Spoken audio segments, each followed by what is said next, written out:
오늘 우리에게 주시는 하나님의 말씀은 마가복음 8장 27절부터 34절까지입니다. 마가복음 8장 27절부터 34절까지 신약성경 67페이지가 되겠습니다. 마가복음 8장 27절부터 34절까지입니다.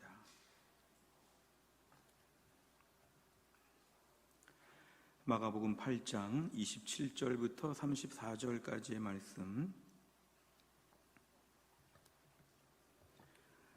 저와 한 절씩 교독하시겠습니다. 27절 제가 읽겠습니다.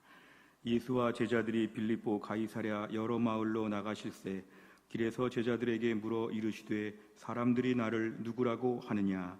제자들이 여짜와 이르되 세례 요한이라 하고 더러는 엘리야 더러는 선지자 중에 하나라 하나이다. 또 물으시되 너희는 나를 누구라 하느냐?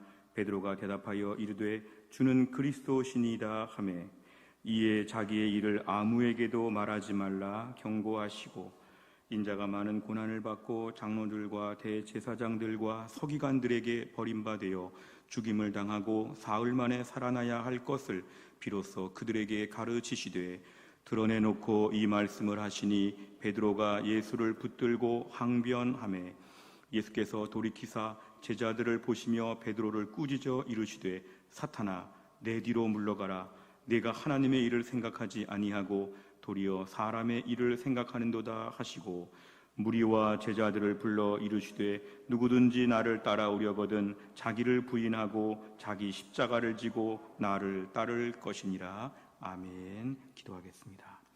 하나님 아버지, 오늘 저희가 예배를 드리며 이제 하나님 말씀을 듣는 시간입니다.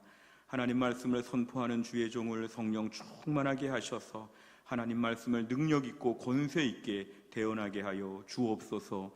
하나님 말씀을 듣는 주의 백성들의 마음의 문을 활짝 여시고 오늘 말씀 가운데 주님의 음성을 듣고 이 말씀에 순종할 수 있도록, 그래서 하늘의 복을 받을 수 있도록 축복하여 주옵소서.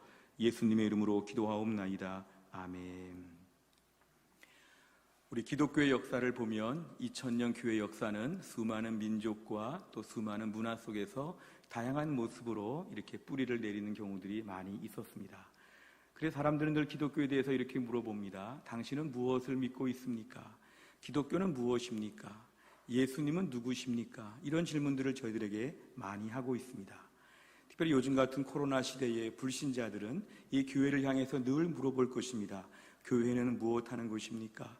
예수님은 어떤 분이십니까? 당신은 왜 아직까지 교회를 다니고 있습니까? 우리에게 수많은 질문들을 많이 하고 있을 것입니다. 아마 직장이나 이웃이나 주변에서 이런 질문들을 저희들에게 지금 많이 하고 있는지도 모릅니다. 근데 한편으로는 주님께서도 우리에게 물어보실 것입니다. 너는 나를 누구라고 하느냐? 너는 왜 지금까지 믿음 생활을 하고 있는 것이냐? 과연 너의 믿음의 정체성은 분명하냐? 이걸 주님께서 우리에게 오늘도 분명히 물어보실 것입니다. 그래서 우리의 신앙의 정체성은 매우 중요하다고 볼 수 있는데요, 오늘 본문의 말씀을 보시면 이런 것과 매우 유사한 것입니다. 예수님은 늘 이스라엘 전 지역을 다니시면서 전도 여행을 떠나시는데요, 오늘 도착한 지역은 빌립보 가이사랴, 다른 말로는 가이사랴 빌립보, 이런 지역에 도달하게 되었습니다. 이 빌립보 가이사랴 이런 지역은 당시에 새로 만들어진 신도시였습니다. 그러니까 매우 화려하고 멋진 도시였습니다. 이스라엘 전역이 광야가 많고 또 이렇게 매우 좀 안 좋은 땅들이 많은 이스라엘 땅에서 오늘 이 지역은 유난히 물이 많은 지역입니다. 물이 많은 지역이니까 울창한 나무들도 많이 있고 누구나 가서 살고 싶은 매우 좋은 도시였는데, 이 빌립이라고 하는, 헤롯 빌립이라고 하는 왕은 여기다가 멋진 도시를 만들어서 정말 화려하게 만들었습니다. 우리가 오늘 다 가서 살고 싶은 그런 멋있는 도시와 같은 모습으로 이 지역을 만들었습니다. 자신의 이름 빌립이라고 하는 이름과, 그래서 빌립보라는 이름을 붙이고 당시에 로마 황제를 시저라고 하는데요, 성경에서는 가이사 이렇게 불렀습니다. 그래서 그 가이사, 로마 황제 이름을 따서 가이사랴 빌립보, 빌립보 가이사랴, 그러니까 당시에 로마의 황제 이름과 왕의 이름이 도시의 이름에 붙여질 정도라면 이 도시는 매우 특별한 도시입니다. 건축물들도 지금도 매우 화려한 건물의 흔적들이 남아있지만 건축물들도 엄청나게 좋은 건물들이 최신식 로마식 건물들이 다 지어져 있었고요. 그리고 당시에 또 이 지역은 판신이라고 하는 PAN 판신이라고 하는 당시 유명한 우상 숭배의 중심지이기도 했습니다.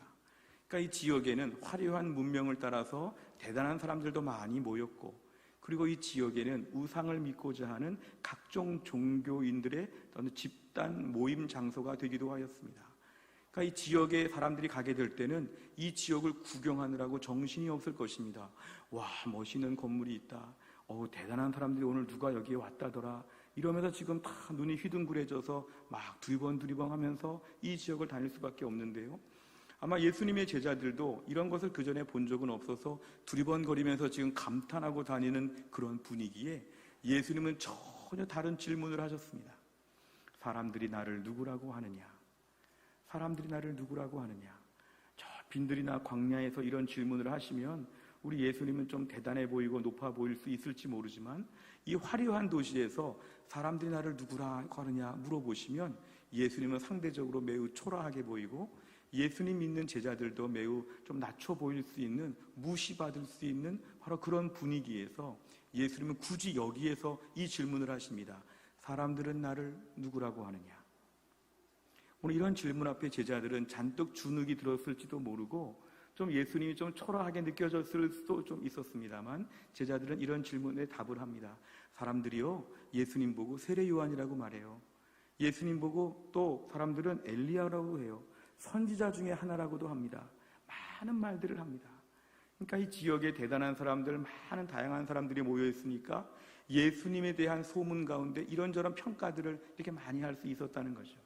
여기서 중요한 거는 그 누구도 이 가이사랴 빌립보 지역의 화려한 도시에서 예수님을 메시아, 그리스도 이렇게 고백한 사람은 하나도 없다는 것입니다.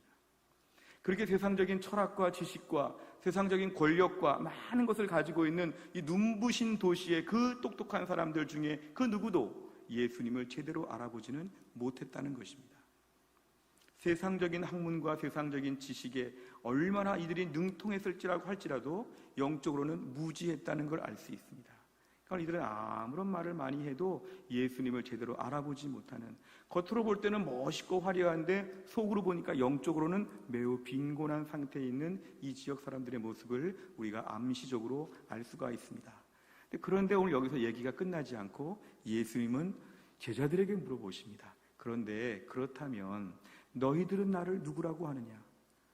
나를 따라다니는 제자, 예수님 말씀을 많이 들었고 예수님 일을 거들었고 예수님 옆에 지금 계속 같이 가고 있는 제자들, 너희들 한번 말해봐라.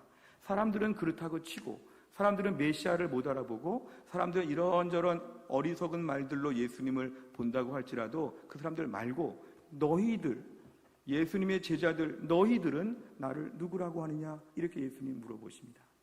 그러니까 그 중에 제자들 중에 베드로라고 하는 제자는 아주 손을 들고 답을 하듯이 멋진 답을 합니다.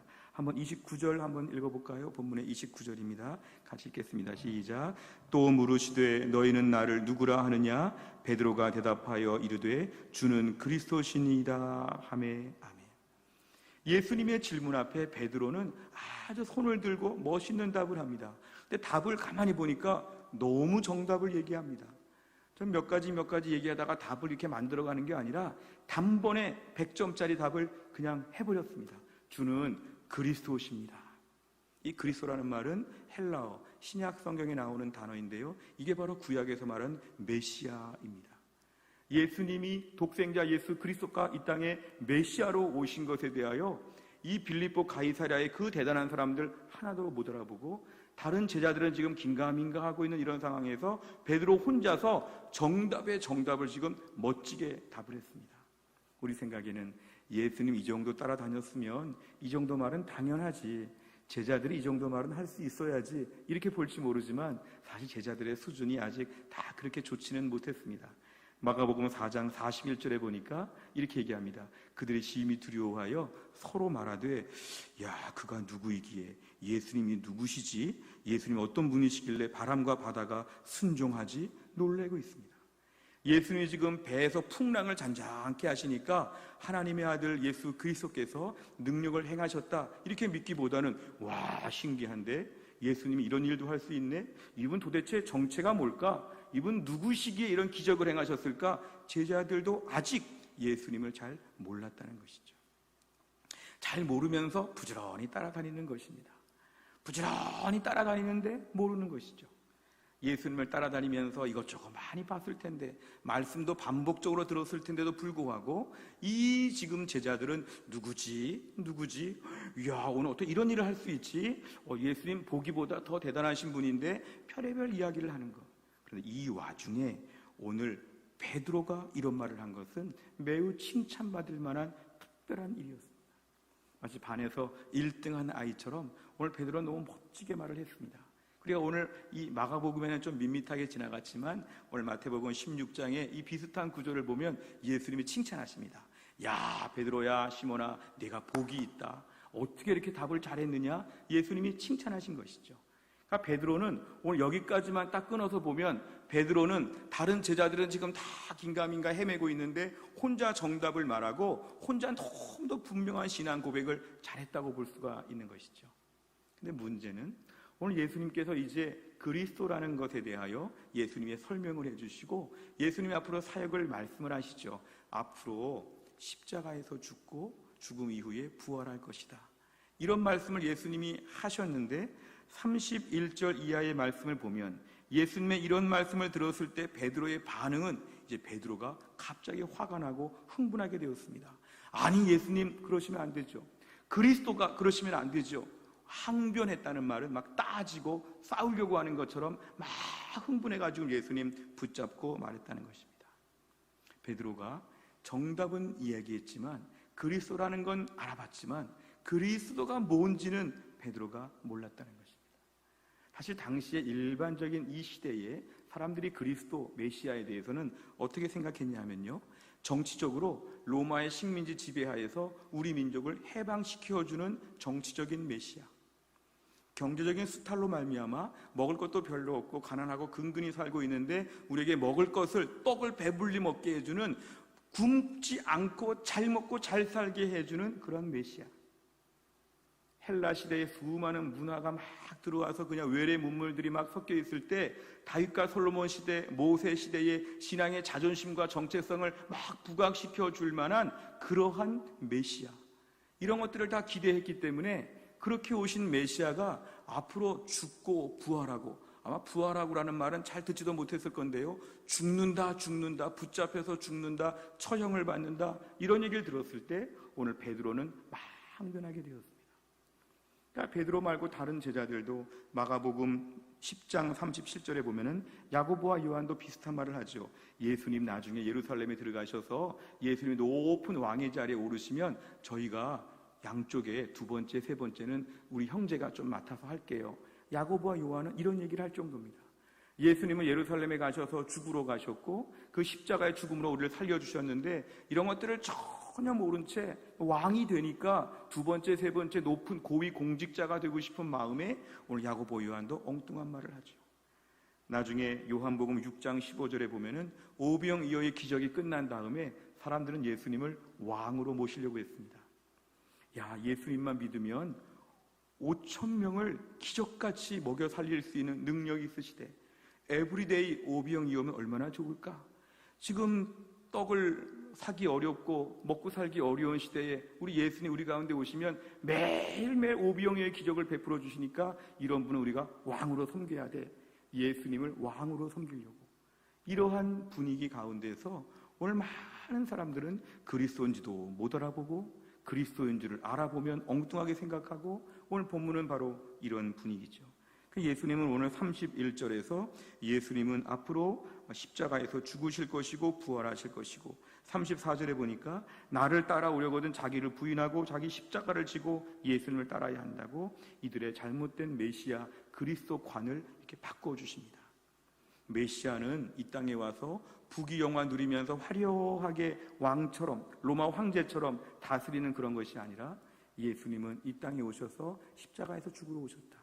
그리고 나를 따라다니는 너희 제자들도 너희도 마찬가지야.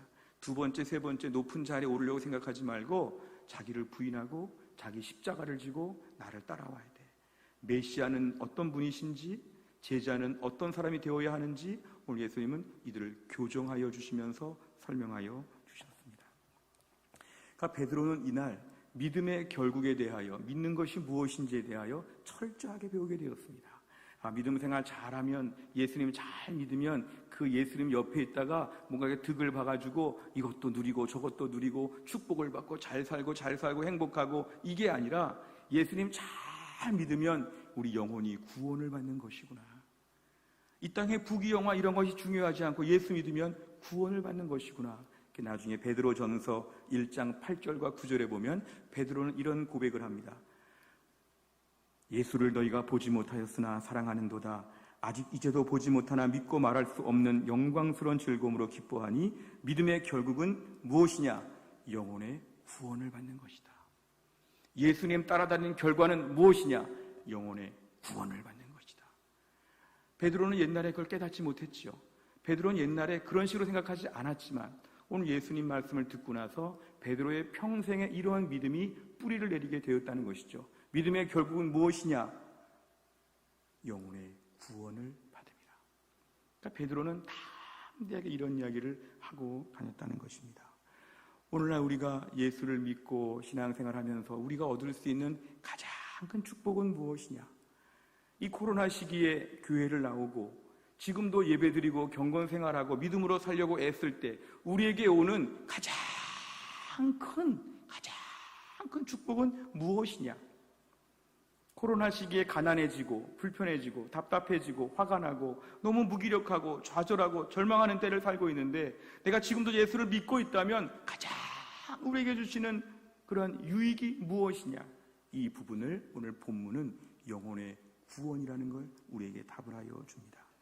로마서 8장 2절에 보면은 그리스도 예수 안에는 생명의 성령의 법이, 생명의 성령의 능력이 죄와 사망의 법, 죄와 사망의 능력에서 너를 해방하였다.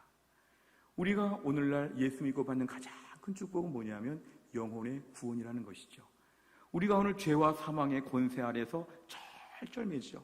매일 죄를 짓고 나서 누군가를 해롭게 하거나 자기 양심이 막 괴로워하거나 죄책감으로 시달려 하거나 죄의 문제 가지고 평생 동안 우리는 반복적으로 고통을 겪으며 죄를 저지르며 피해를 주고 있죠. 또 한 가지는 언젠가 서서히 다가오는 시한부 인생 같은 이 죽음의 공포가 우리에게 매일매일 다가오고 있죠. 죄와 사망의 권세 아래서 평생 동안 엉망진창으로 살 수밖에 없는, 그러다가 지옥 떨어질 수밖에 없는 우리 인생들에게 예수님께서 이 죄와 사망의 권세를 다 끊어버리시고 이걸 다 사슬을 잘라버리시고 우리에게 영혼의 구원을 주셨다. 우리를 해방하여 주셨다. 생명의 성령의 능력으로 우리를 살려주셨다. 이게 바로 복음 중에 복음이라는 것입니다. 그래서 예수님은 어떤 분이십니까? 우리를 죄와 사망의 권세에서 해방하여 주신 분. 그래서 우리 영혼에게 구원을 베풀어 주신 분. 영원한 천국을 바라보며 믿음으로 살 수 있도록 우리에게 구원을 주신 분. 이렇게 우리가 예수님을 고백한다면 이게 바로 그리스도 메시아라는 정답의 뜻이라는 것이죠. 초창기 신앙생활하는 우리 초대교회 성도들은 이런 것을 분명한 믿음으로 알았기 때문에 박해가 오고 핍박이 와도 그때를 감수했습니다. 내가 영혼의 구원을 얻는 것과 이 땅에서 부귀영화 누리고 대접받고 화려하게 사는 것과 어느 것이 중요하냐? 물론 둘 다 있으면 더 좋겠지만 내가 영혼의 구원을 얻는 것과 이 땅에서 힘들고 핍박받으며 괴롭게 사는 것, 나는 핍박을 받되 영혼의 구원을 지키겠다. 이게 진짜 믿음이었습니다. 내가 너무 대접받고 싶고 화려하게 살고 싶고 부자가 되고 싶으니까 영혼의 구원은 그냥 포기하지. 이런 사람이 하나도 없었죠. 왜냐하면 이게 더 중요한 것이니까. 누가복음에 보면 6장 22절에 인자로 말미암아 사람들이 너희를 미워하며 멀리하고 욕하고 너희 이름을 악하다 하여 버릴 때에는 너희에게 복이 있다. 너희가 세상에서 인간 대접받지 못하고 믿음 안에서 큰 복을 받지도 못하고 매일 아프고 매일 지지부진하고 매일 그냥 그만하게 살면서도 너희가 믿음을 지키면서 영혼의 구원을 받는 것이 더 귀하기 때문에 너희가 이 가운데 믿음을 지키는 거 너희에게 복이 있다. 영혼의 구원이 제일 중요한 것이다. 이걸 우리에게 계속 강조하고 있습니다. 그렇다면 우리는 오늘 뭘 고백할 수 있을까요? 예수님을 나의 구세주와 주님으로 영접합니다. 오늘 저는 예수님을 꼭 믿어야겠습니다. 오늘 저는 이 예수님을 포기할 수 없습니다. 예수 믿으면서 힘들고 어려운 일이 많지요. 교회 다니며 속상한 일들도 많지요. 이런저런 여러 가지 부정적인 상황들이 많지요. 그래도 믿음을 버릴 수 없는 것은 영혼의 구원을 얻는 것이 내 삶에 제일 중요하기 때문에 오늘도 예수님은 누구십니까? 나의 구세주와 주님이십니다. 저는 주님을 오늘 믿습니다. 모든 불편함, 모든 어려움, 모든 코로나 이거 다 감당할 수 있는 것은 뭐냐면 이것들을 감당하면서라도 영혼의 구원을 받는 걸 저는 꼭 받고 싶습니다. 세상에서 얼마나 호화롭게 살고 얼마나 많은 대접받고 살고 얼마나 많은 걸 누리며 사는 거 이거 다 잠깐입니다. 금방 지나갑니다. 나중엔 제가 돈이 있어도 못 누립니다. 다 금방 없어질 것인데 이런 거 한두 가지 몇 개 붙잡고는 영혼의 구원을 버릴 수는 없습니다. 저는 영혼의 구원이 너무 중요하기 때문에 저는 신앙생활 진지하게 합니다. 가볍게 농담하듯이 산보하듯이 그냥 우리가 심심풀이하듯이 저는 신앙생활 그렇게 못합니다. 왜냐하면 영혼의 구원을 얻는 게 중요하기 때문에 죄와 사망의 권세로부터 우리 예수님 믿고 저는 구원받는 게 너무 중요해서 저는 꼭 주님을 떠날 수가 없습니다. 저는 믿음으로 살겠습니다. 이게 바로 뭐냐면 진정한 믿음의 고백이라는 것이죠. 예수님은 그리스도이시고 나를 죄와 사망의 권세로부터 해방하여 주신 분, 예수님 믿으면 구원받고 천국 가는, 예수님 믿으면 나의 죄를 간고하여 주시는, 예수님 믿으면 나의 죄를 하나도 없는 것처럼 모시고 깨끗하게 보여주시고 하나님의 자녀가 되게 하시는 분, 나는 그래서 예수님을 구세주와 주님으로 오늘도 믿습니다. 이러한 믿음이 우리에게 분명해야 한다는 것입니다. 이런 말씀을 드리면서 오늘 우리 안에 예수님을 나의 구세주와 주님으로 분명하게 고백하는 신실한 믿음의 사람 다 될 수 있기를 주의 이름으로 축원합니다. 이제 우리가 예수님을 왜 믿는가, 과거에 왜 믿었는가 이런 걸 좀 저희가 생각해 보겠습니다. 제가 대학 다닐 때요, 저희 대학의 IVF라는 선교단체에서 제가 3학년, 4학년 신앙의 교육을 받으며 많이 양육을 받았습니다. 그리고 신학대학원에 들어가면서 참 소명감을 가지고 더 기쁨으로 갈 수 있었는데요. 홈커밍 데이 때 한참 전에 졸업한 선배들이 와가지고 옛날에 어떻게 이 IVF 선교단체에 들어왔는지 이런 간증, 이런 얘기하는 것들을 들었습니다. 지금 세종대학교 교수로 있는 어떤 선배분은요, 경영학과를 졸업을 한 분인데 이분의 솔직한 이야기를 좀 들었습니다. 이분이 군대를 제대하고 나서 복학을 하면서 보니까 나도 좀 장가 좀 가보면 좋겠다 이런 마음을 갖고 있다가 학교 안에서 그 경영학과는 여학생도 별로 없고 장가 갈 수 있는 방법이 뭐가 있을까 하다가 IVF라는 데를 가보니까 그렇게 여학생들이 많았답니다. 그래서 내가 저기 가서 예쁜 자매 하나 만나가지고 결혼해야지 이런 마음으로 들어왔죠. 본인 표현에 의하면 흑심을 품고 불순한 의도로 들어왔다는 것입니다. 근데 그분이 들어와가지고 IVF에 들어온 다음에 예수님을 만나게 되었습니다. 그러니까 신앙생활을 하기는 했지만 별로 열심히도 못하고 그냥 간신히 교회 다니는 정도였다가 IVF에 들어와가지고 그만 예수님을 다 믿게 되었습니다. 그 신앙생활의 맛을 보게 되었죠. 예수 믿는 기쁨을 알게 되었죠. 그러면서 어느 피아노과의 어느 여학생을 만나서 교제하다가 드디어 결혼까지 하게 되었다는 이런 간증이었습니다. 모두가 다 부럽다, 좋았겠다 이런 얘기를 했지만 이분의 얘기는 내가 처음에 이렇게 IVF에 들어올 때는 불순한 의도로 들어왔지만 이렇게 해서 예수님 만나서 나는 믿음의 사람이 되어서 지금도 본인이 이런 경영학 이런 공부를 통하여서 얼마나 기독교적인 사회에 많은 도움을 주려고 얼마나 연구하고 일하는지, 그러니까 본인이 결혼 이후에 결혼했으니까 이제 교회를 떠나야지 이런 마음을 갖지 아니하고 결혼한 이후에 더 예수를 만나고 예수의 사람이 되어서 지금 교회 장로님으로 큰 일을 감당하는 이야기를 들었습니다. 매우 은혜로운 이야기죠. 어떤 분들은 몸이 너무 아파서 병원 여기저기 다니다가 다 못 고쳐주니까 마지막에 지푸라기를 잡는 심정으로 그냥 교회나 가보자 하고 교회를 갔는데 교회 가서 신앙생활하면서 어려운 얘기도 하나님께 기도하면서 하다 보니까 어느 순간에 그만 믿음이 생기게 되었답니다. 처음에 분명히 나는 몸을 좀 고쳐보려고 교회를 그냥 다녀봤는데 교회를 다니다가 믿음이 생긴 것이죠. 그러니까 믿음이 생기다가 나중에 그 몸도 낫게 되고, 그러니까 나중에는 믿음의 사람으로 바뀌었습니다. 우리 생각에 이제 몸이 좀 나았으면, 병원에서 완치 판정을 받았으면 이제 교회를 떠날 때가 됐는데, 이렇게 추론할 수 있지만 이분은 이때 만난 예수님을 평생 믿게 되었다고 얘기합니다.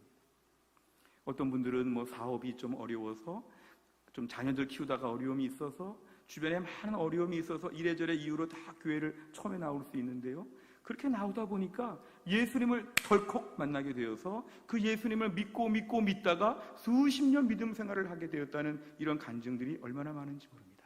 우리 이야기를 들으면서 처음에 의도가 좀 불순하고 처음에는 좀 다른 목적으로 나온 것이니까 좀 이상하다, 이렇게 볼 필요가 없는 것은, 하나님은 그런 식으로 초청장을 보내시기 때문에, 그냥 가만히 있으면 교회 안 나올 것 같으니까, 예수 안 믿을 것 같으니까 이런저런 교회 나올 만한 개별적인 맞춤형 초청장을 보내주신다는 거죠.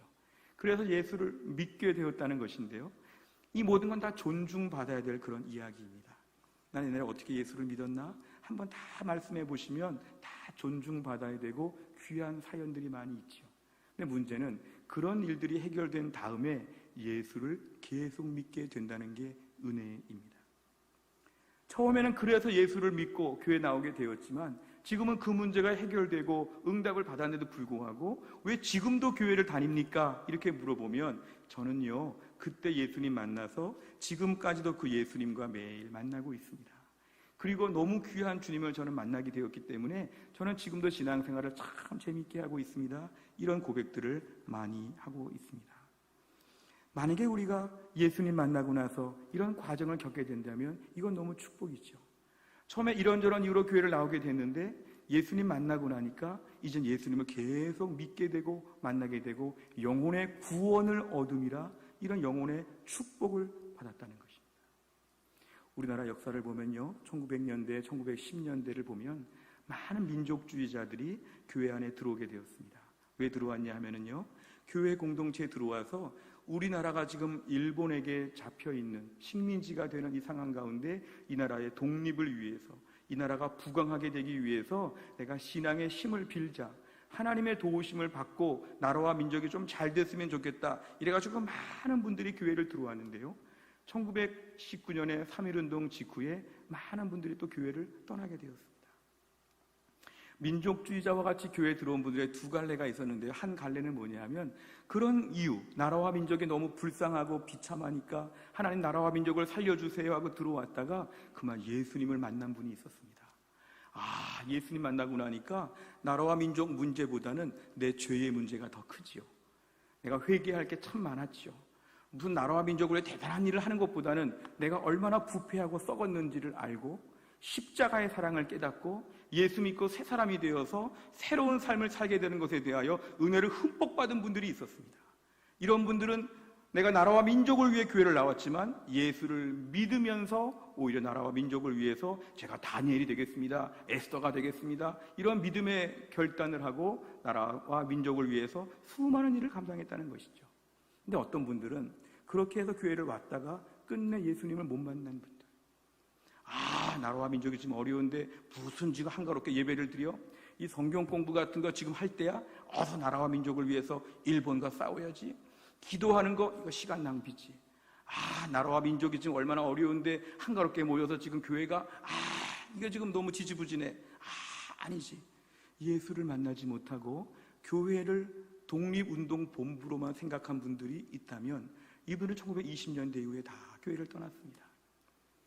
어떤 이유로 교회를 나올 수 있는지는 다 존중받고 귀한 것이지만 예수를 만나지 못하고 늘 교회를 그런 식으로 생각한 분들은 교회 안에서의 은혜 생활, 자신의 죄의 문제, 영혼의 구원 문제, 그리스도가 뭔지, 메시아가 뭔지에 대한 부분에 대해서는 깊이 있게 생각하지 못한 분들은 교회를 떠나서 다 다른 쪽으로 떠나가게 되었다는 것이죠. 제일 중요한 건 뭘까요? 예수를 믿고 우리에게 제일 중요한 것은 우리가 영혼의 구원을 얻음이라. 예수님 만나는 문제가 우리에게 항상 선결되어야 한다는 것입니다. 많은 해방주의 신학, 많은 자유주의 신학, 많은 민중신학, 많은 정치신학, 많은 신학의 부류들을 보면 이 사회, 이 나라와 민족을 위해서 관심들이 너무 많은데 이런 것들이 다 우리가 해야 되는 사명이고 소명이긴 하지만 내가 예수를 만나서 은혜를 체험해서 하나님의 능력 가운데서 이 모든 일을 바라보는 믿음의 관점이 생기지 않은 채 그저 뛰어다니면서 나라와 민족을 위해서만 일한다고 다니다 보면 교회 생활, 신앙 생활은 아직도 못했다고 봐야 합니다. 우리 교회는 보수적인 교회인데요, 이 보수적인 교회의 특징은 뭐냐 하면 나의 죄의 문제에 먼저 집중하는 것이고, 내가 십자가의 은혜를 알아야 되고, 내가 구원받은 기쁨을 알아야 되고, 구원받은 감격을 누려야 되고, 그 다음에 믿음의 안목을 다 갖춘 다음에 주님 나라 위하여 나라와 민족을 위해 기도하고 내가 일할 부분을 찾는 것, 이것이 바른 신앙입니다. 많은 사람들이 왜 예수를 믿는지, 나라와 민족을 위해 믿는다고 하는 말은 좋지만 결국 그런 식의 신앙은 온전한 신앙이 못 된다는 것입니다. 오늘날도 주님은 우리에게 물어보실 것입니다. 너는 나를 누구라고 하느냐? 이렇게 물어보실 것입니다.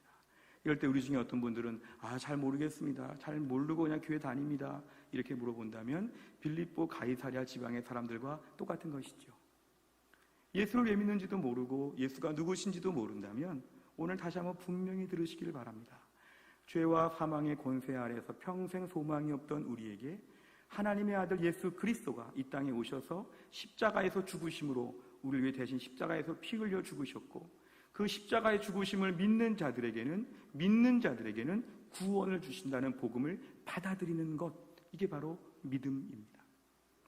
우리 가운데 아직도 이 예수님을 제대로 알지 못하는 분들이 계시면 이 예수님을 분명히 알 수 있기를 주의 이름으로 축원합니다.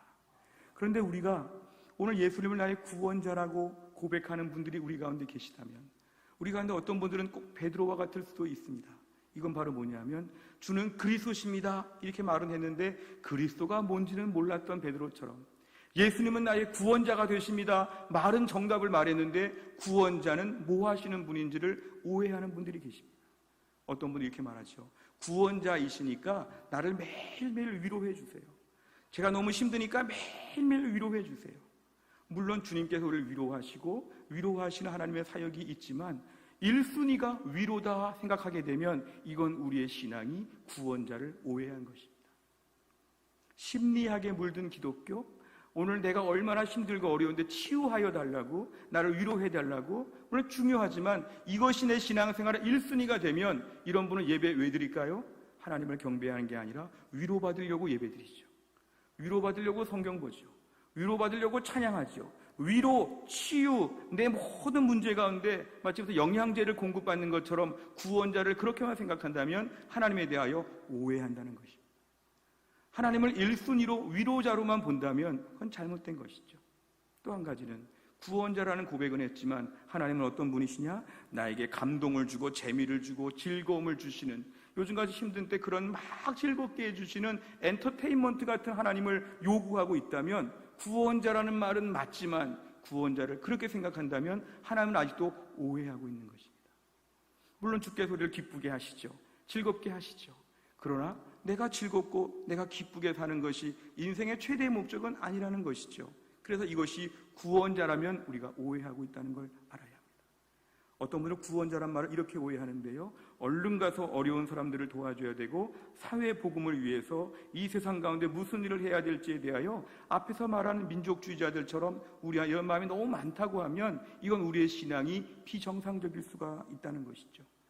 구제하고 돕고 약한 자를 사랑하는 거, 이거 다 말씀 안에 들어있는 것이지만 이것이 1순위가 될 수는 없다는 것입니다.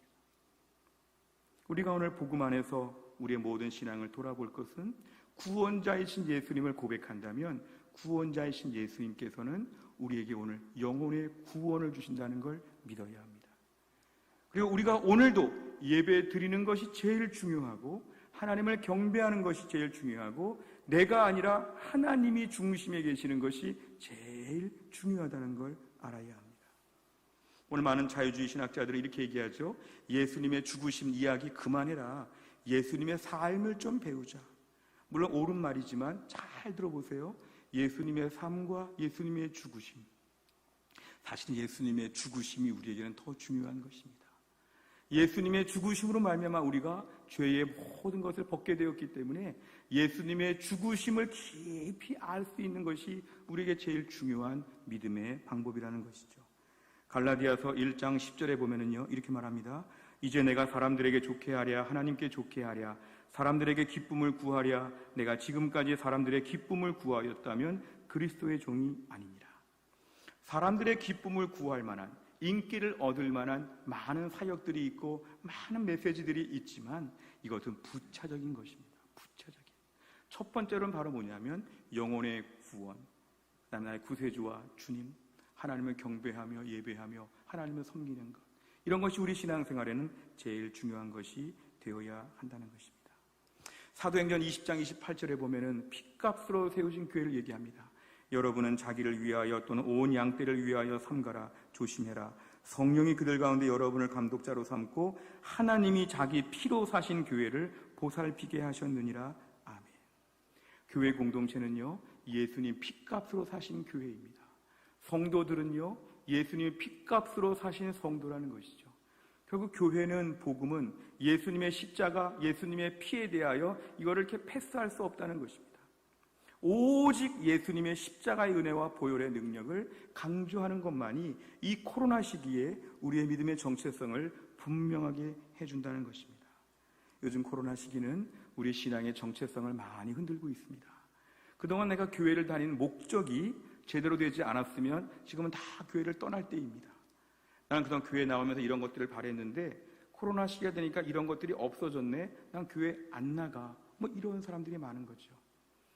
교회마다 얼마나 교회 복귀할까, 다시 얼마나 교회 나올까? 이유가 뭐냐 하면 내가 분명한 복음과 영혼의 구원의 문제는 코로나와 관계없이 변함이 없는데도 불구하고 내가 그동안 바랬던 것이 이제 없어졌다고 생각하게 되면 교회 나올 이유가 없는 것이죠. 서둘러 교회를 떠나야 되죠. 나는 믿음 못 지켜. 예수님은 요한복음 6장 67절 68절에서 이렇게 얘기합니다. 사람들이 예수님을 많이 떠나가게 되었습니다.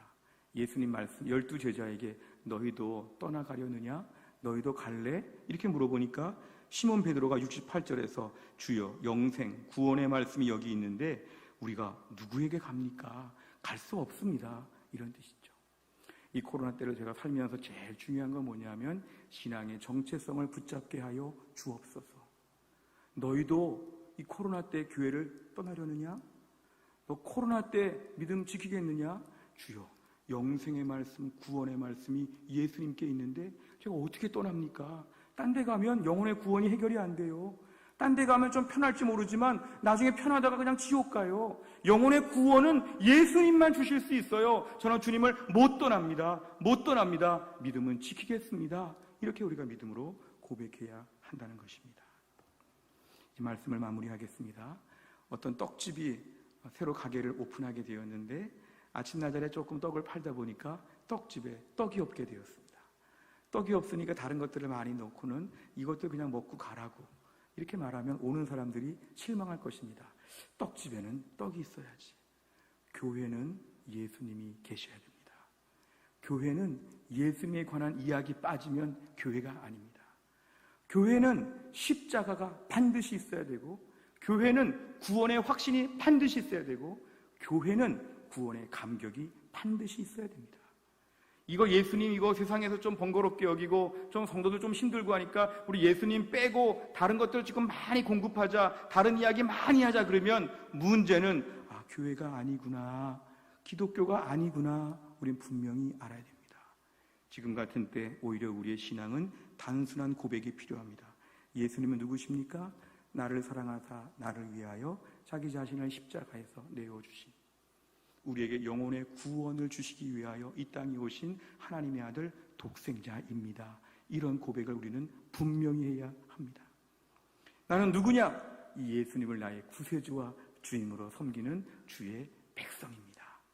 이 코로나 세상 가운데 예수님께서 우리에게 물어보실 것입니다.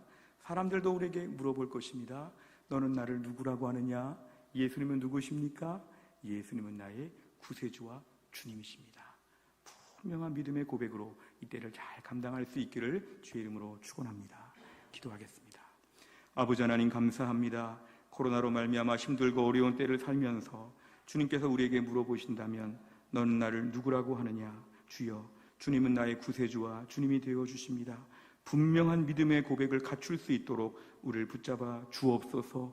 힘들고 어려운 일들이 많이 벌어지고 모든 것이 막막하고 답답한 이 시간에 우리의 믿음의 정체성이 흐려지지 않게 하여 주시고, 예수를 왜 믿었는지, 왜 지금까지 예수를 믿고 있는지, 예수님께 무엇을 기대하는지 내 믿음의 가장 핵심적인 부분이 더 선명해지게 드러날 수 있도록 우리의 믿음을 붙잡아 주옵소서. 모든 말씀을 예수님의 이름으로 기도하옵나이다. 아멘.